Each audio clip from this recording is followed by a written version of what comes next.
में हम टिम्बर के बारे में स्टडी करेंगे and qualities of good timber के बारे में स्टडी करेंगे। ये जो आपका टॉपिक है टिम्बर, ये आपका है यूनिट 3 का टॉपिक बिल्डिंग मटेरियल का। तो सबसे पहले देखते हैं कि टिम्बर क्या होता है। इसमें लिखा है कि timber is a versatile raw material that offer several advantages. ये बोलता है कि टिम्बर एक आपका यूनिवर्सल एक मटेरियल है जो कि बहुत सारा आपका एडवांटेजेस प्रोवाइड करता है जब आप इसे एज अ कंस्ट्रक्शन मटेरियल में यूज़ करेंगे। तो ये बोलता है कि timber is a natural product available in abundance in India, is used for construction of doors, window, roofs, shelves etcetera. ये बोलता है कि टिम्बर एक नेचुरल प्रोडक्ट होता है जो कि आपका अवेलेबल है अबंडेंस में, मतलब ह्यूज क्वांटिटी में इंडिया में, जो कि हम कंस्ट्रक्शन के लिए यूज़ करते हैं, डोर्स बनाने के लिए, विंडोज़ बनाने के लिए, रूफ मतलब छत बनाने के लिए, शेल्फ मतलब जो आपका लकड़ी का अलमारी जो घर पे बना होता है उसे बोलते हैं शेल्फ्स। तो ये सारी चीज़ों के लिए आप क्या करते हैं, टिम्बर का यूज़ करते हैं। ये बोलता है timber has good thermal insulating properties. ये बोलता है कि टिम्बर का क्या है, थर्मल इंसुलेटिंग प्रॉपर्टी ज़्यादा अच्छा होता है। Timber construction is simpler and faster than with the use of stone और with and faster than with the use of stone और कंक्रीट। ये बोलता है एज कम्पेयर टू स्टोन या कंक्रीट से यदि आप कोई कंस्ट्रक्शन करते हैं, उसके कंपैरिजन में टिम्बर से यदि आप कोई चीज़ कंस्ट्रक्ट कर रहे हैं तो आपका फास्ट वे में होगा और साथ ही साथ आपका ईजी मैनर में आप क्या कर सकते हो, कंस्ट्रक्ट कर सकते हो। तो आप बेसिकली टिम्बर का मतलब आपका लकड़ी ही होता है। तो ये क्या होता है, जो यूज़फुल प्रोडक्ट होता है वुड का, लकड़ी मतलब वुड होता है, तो useful product of wood is known as timber. जो आपका क्या बोलते हैं, टिम्बर को आप क्या बोल सकते हो, वुड ही होता है। लेकिन अगर कोई भी इंजीनियरिंग पर्पस के लिए आप वुड का इस्तेमाल करते हो तो वो आपका क्या कहलाता है, टिम्बर कहलाता है। ये जो डायग्राम है ये आपका टिम्बर का डायग्राम शो कर रहा है, जिसे हम फॉर वेरियस कंस्ट्रक्शन वर्क के लिए एज अ कंस्ट्रक्शन मटेरियल के रूप में यूज़ करते हैं।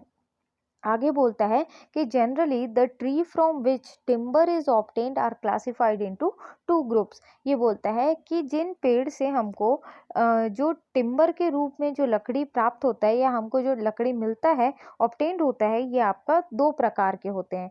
फर्स्ट होता है आपका एक्सोजिनस एंड सेकेंड होता है आपका एंडोजिनस ट्री।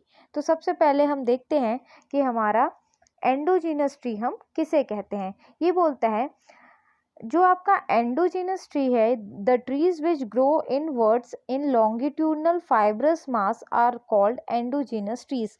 ये बोलता है कि जो आपका एंडोजिनस ट्री होता है, ये क्या होता है, ये इनवर्ड ग्रोथ मतलब अंदर की तरफ क्या करता है, ये ग्रोथ होता है इसका, तो उसे आप क्या बोलोगे, एंडोजिनस ट्री। और ये जो एंडोजिनस ट्री होता है इसका बहुत कम इस्तेमाल किया जाता है एज अ कंस्ट्रक्शन मटेरियल के रूप में। और एग्जाम्पल होता है एंडोजिनस ट्री का, जैसे कि आपको इस डायग्राम में दिख रहा होगा, ये आपका क्या है, बनाना ट्री है सिमिलर मैनर में। और एंडोजिनस ट्री आपके कौन से होंगे, शुगर केन ट्री हो गया, बैम्बू ट्री हो गया। तो ये सब आपके आते हैं किसमें, एंडोजिनस ट्री में। नेक्स्ट है आपका एक्सोजिनस ट्री। एक्सोजिनस ट्री का मतलब ये होता है कि जो आपका आउटवर्ड ग्रो करता है उसे आप क्या कहते हो, आप उसे कहते हो एक्सोजिनस ट्री। तो ये जो एक्सोजिनस ट्री होता है, इसका डायग्राम आपको यहाँ पे दिख रहा होगा। आपका जो एक्सोजिनस ट्री होता है इसे ही हम क्या करते हैं, जनरली सबसे ज़्यादा हम इसे यूज़ करते हैं। फॉर एग्जांपल जैसे कि ये मैंगो ट्री है, या फिर शीशम का ट्री हो गया, साल का ट्री हो गया, तो इन्हें ही हम क्या करते हैं, सबसे ज़्यादा यूज़ करते हैं एज अ बिल्डिंग मटेरियल। तो ये कहलाता है आपका क्या, एक्सोजिनस ट्री। ये ट्री का स्पेलिंग यहाँ आप लोग करेक्ट कर लेना, TREE होगा, ट्री। नेक्स्ट है आपका क्वालिटीज़ ऑफ गुड टिम्बर। यदि आप टिम्बर को यूज़ कर रहे हो एज अ कंस्ट्रक्शन मटेरियल तो उनमें क्या क्या क्वालिटीज़ होनी चाहिए। सबसे फर्स्ट यहाँ पे बोलता है कि timber used for construction should be well seasoned, moisture content 12 to 16% for natural seasoned timber and 4 to 6% for artificial और किल्न सीजन टिम्बर। तो सबसे पहले आप ये टर्म को समझिए, यहाँ पे एक वर्ड आया है सीजनड। तो सीजनड का मतलब क्या होता है, ये बोलता है कि जिस भी ट्री को या जिस भी टिम्बर को आप यूज़ कर रहे हैं एज अ बिल्डिंग मटेरियल के रूप में, वो आपका वेल सीजन्ड होना चाहिए। अब इसका मतलब क्या होता है, जब ट्री आपका फ्रेशली कट होता है तब वो बहुत सारा मॉइस्चर कंटेन करता है, इसलिए उसे उसे हम डायरेक्टली यूज़ नहीं कर सकते एज अ कंस्ट्रक्शन वर्क में, एज अ कंस्ट्रक्शन मटेरियल के रूप में, क्योंकि मॉइस्चर को टिम्बर से हमको रिमूव करना बहुत ज़रूरी होता है कंस्ट्रक्शन वर्क में यूज़ करने के पहले। और ये जो प्रोसेस होता है जिसमें आप मॉइस्चर को रिमूव करते हैं, उसे ही हम क्या कहते हैं, सीजनिंग कहते हैं। तो ये बोलता है कि यदि ये जो सीजनिंग का जो प्रोसेस होता है वो दो तरीके से होता है। पहला होता है आपका नेचुरल प्रोसेस और सेकंड होता है आर्टिफिशियल प्रोसेस। तो ये बोलता है यदि आपने मॉइस्चर को रिमूव किया है टिम्बर से बाय यूजिंग आपका नेचुरल प्रोसेस, तो आपका जो टिम्बर है उसमें 12 से 16% आपका मॉइस्चर प्रेजेंट रहेगा। और यदि आपने आर्टिफिशियल मेथड को यूज़ किया है तो आपका 4 to 6% मॉइस्चर आपके टिम्बर में प्रेजेंट रहेगा। नेक्स्ट बोलता है कि it should be uniform in colour and texture. White patches in the timber indicate unseasoned timber. The darker the color of the timber, the stronger it is. इसका मतलब ये है कि टिम्बर का यूनिफॉर्म टेक्सचर एंड कलर होना चाहिए। एक लकड़ी का आप टुकड़ा लीजिए और उससे आप एनालिसिस करिए, उसमें आप देखिए कि उस लकड़ी का टुकड़ा में यूनिफॉर्म आपका टेक्सचर एंड कलर है कि नहीं। अगर टिम्बर में वाइट पैचेस दिख रहे हैं आपको उस लकड़ी के टुकड़े में, तो वो इंडिकेट करता है कि आपका जो टिम्बर है वो अच्छे से सीजनिंग नहीं हुआ है, मतलब उसमें से अच्छे से आपने मॉइस्चर को रिमूव नहीं किया है। तो या बोल सकते हो या जो भी सीजनिंग हुई है वो प्रॉपरली नहीं हुई है। और अगर कि वो शो करता है कि आपका जो टिम्बर है वो आपका वाइट पैचेस शो कर रहा है, तो ये आपका टिम्बर का क्वालिटी अच्छा नहीं होता। ये बोलता है कि अगर टिम्बर का डार्क कलर है तो वो इंडिकेट करता है कि जो आपका टिम्बर है वो क्या है, काफ़ी स्ट्रॉन्ग है as compare to lighter colour timber के। नेक्स्ट है आपका, it should give a ringing sound when struck. A dull sound indicates improper seasoning or presence of decay. ये बोलता है कि अगर हमको चेक करना है कि टिम्बर की प्रॉपर सीजनिंग हुई है कि नहीं, तो हम क्या करते हैं, एक लकड़ी का टुकड़ा लेके किसी हार्ड ऑब्जेक्ट पे क्या करेंगे, स्ट्राइक करेंगे। यदि मेटालिक रिंगिंग साउंड आएगा मतलब कि आपका जो टिम्बर है वो वेल सीजनड है। और अगर आपका डल साउंड आएगा तो वो ये इंडिकेट करता है कि आपका जो टिम्बर है वो आपका वेल सीजन्ड टिम्बर नहीं है।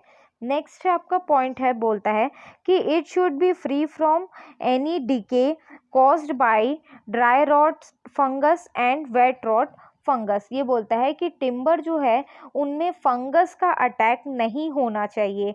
और जो फंगस होते हैं वो दो प्रकार के होते हैं, ड्राई रॉट फंगस और वेट रॉट फंगस। तो ये जो है आपका अगर आपके टिम्बर पे फंगाई अटैक कर देगा तो वो टिम्बर का जो स्ट्रेंथ है वो कम हो जाता है, इसलिए हमको ऐसा टिम्बर यूज़ करना है जिसमें फंगी का अटैक ना हुआ हो।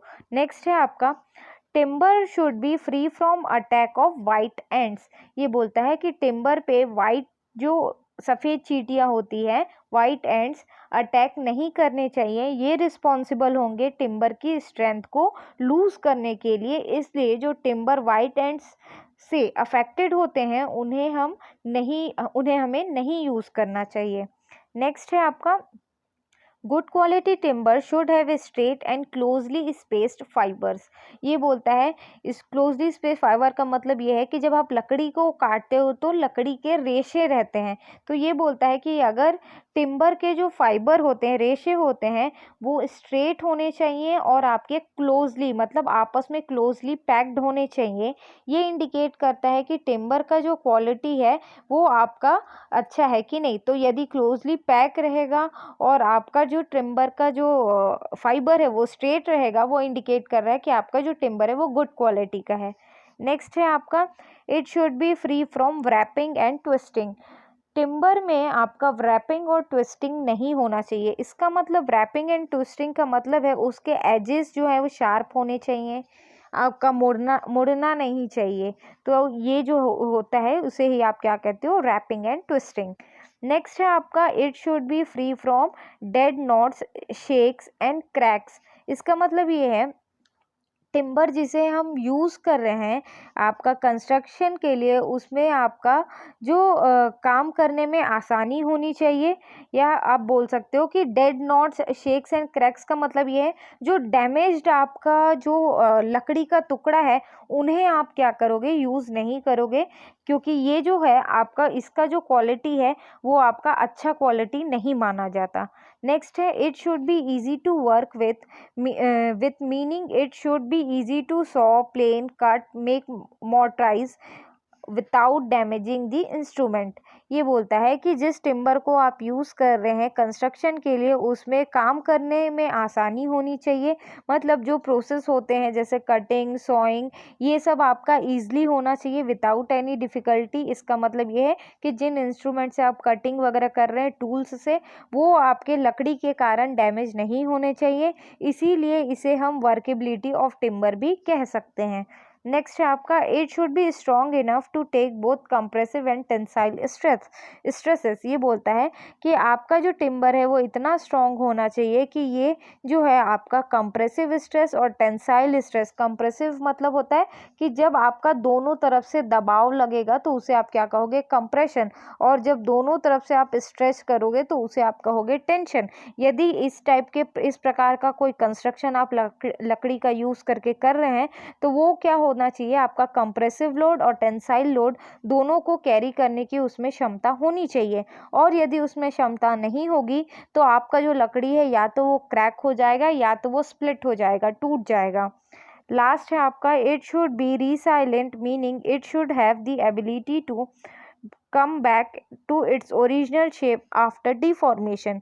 ये बोलता है कि आपका जो टिम्बर है उसमें ऐसे कैरेक्टरिस्टिक्स होनी चाहिए कि वो अपना जो ओरिजिनल पोजीशन है वो डिफॉर्मेशन होने के कारण वो वापस से अपने ओरिजिनल आपका जो शेप है उसको गेन कर लेना चाहिए।